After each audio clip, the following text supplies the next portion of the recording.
What if I told you that India, a major global economy, is rejecting oil from Russia, one of the world's largest oil producers? Shocking, isn't it?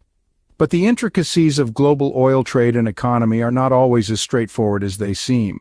India's quest for affordable energy is leading it away from the Russian bear and towards the Venezuelan jaguar. The question is, can India balance its economic needs and its financial strategies in the global arena? So let's dive into the timeline of these oil trade issues between India, Russia, and Venezuela. To understand this complex issue, we must first delve into its history. In the bygone era, India and Russia had a seamless oil trade. But as the global economic landscape changed, Russia's demand for oil settlement in Yuan began to create friction. This decision was driven by Russia's strategic economic alignment with China and the desire to move away from the dollar-centric global economy. India, however, rejected this proposition. The rejection was not without reason.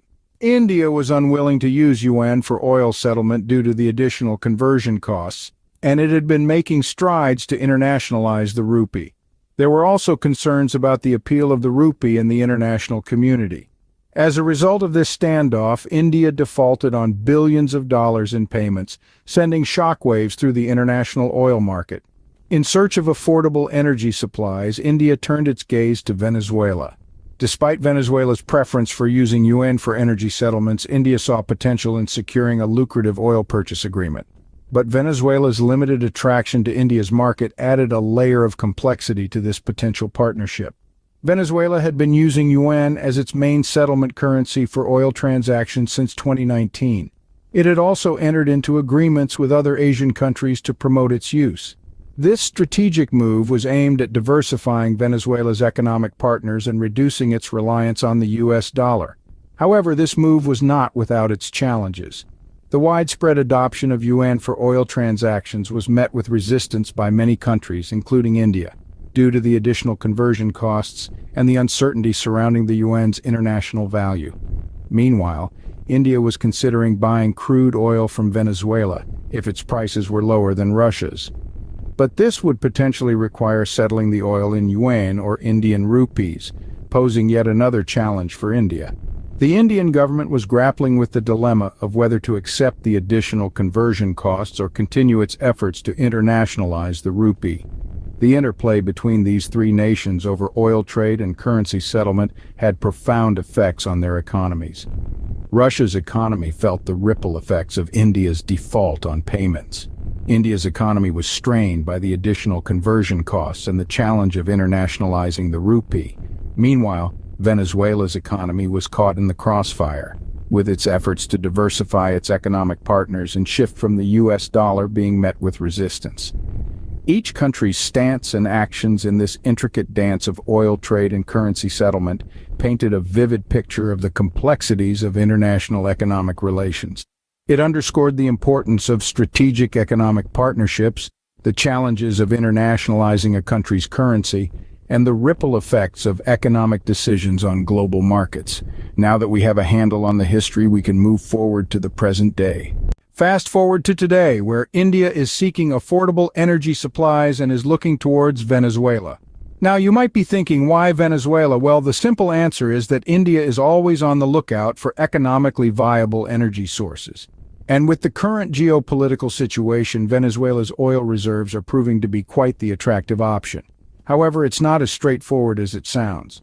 You see, Venezuela has been using the Chinese yuan, also known as the renminbi or RMB, as its primary currency for oil transactions since the year 2019.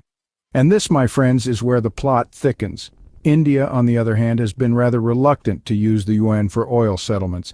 This isn't just due to the additional conversion costs, but also because of India's ongoing efforts to internationalize the rupee and concerns about the rupee's appeal in the international community.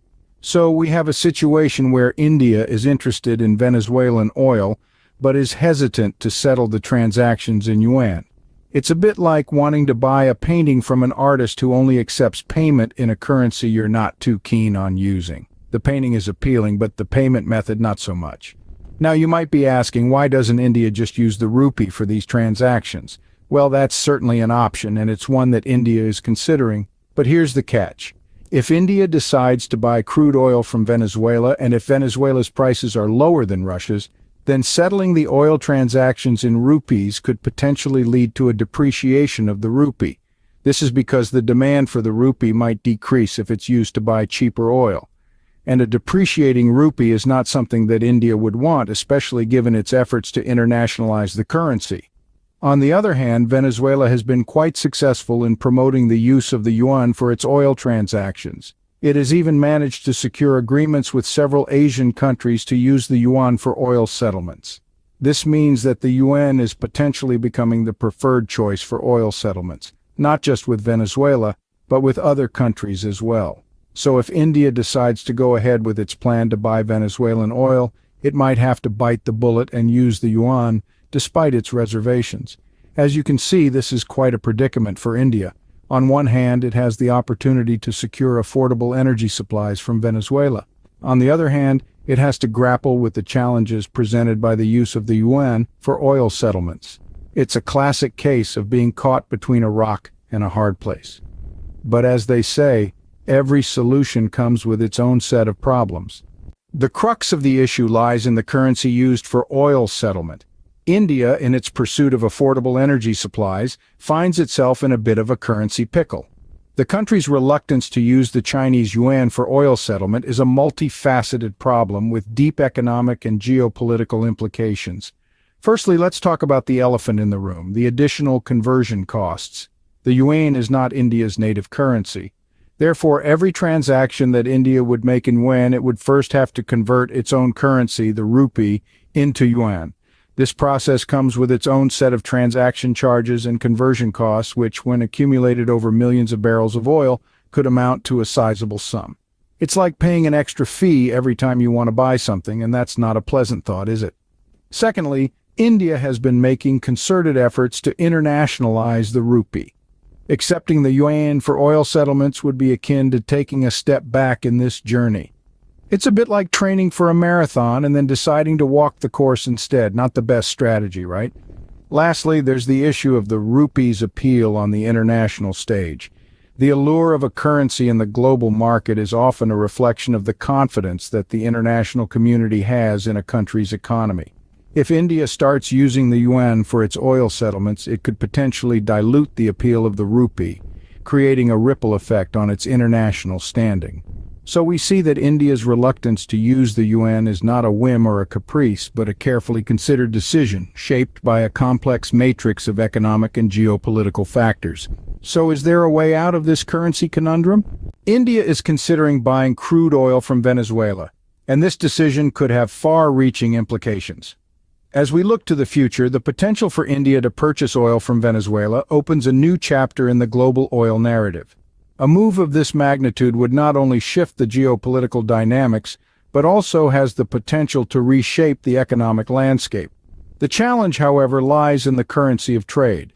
Both the yuan and the Indian rupee have their own pros and cons. Opting for the yuan might lead to additional conversion costs, an expense India is keen on avoiding. On the other hand, using the rupee brings its own set of challenges. The Indian government's efforts to internationalize the rupee are still in their infancy, and there are concerns about the rupee's appeal in the international community. Furthermore, Venezuela's preference for the yuan, which has been its main settlement currency for oil transactions since 2019, adds another layer of complexity to the situation. This could potentially make it the preferred choice for oil settlement, adding another hurdle for India to overcome. Despite these challenges, the potential benefits for India's economy could be substantial. Lower oil prices could stimulate growth, and the move could also help the rupee gain international traction. This issue is far from resolved and will undeniably shape the future of global oil trade.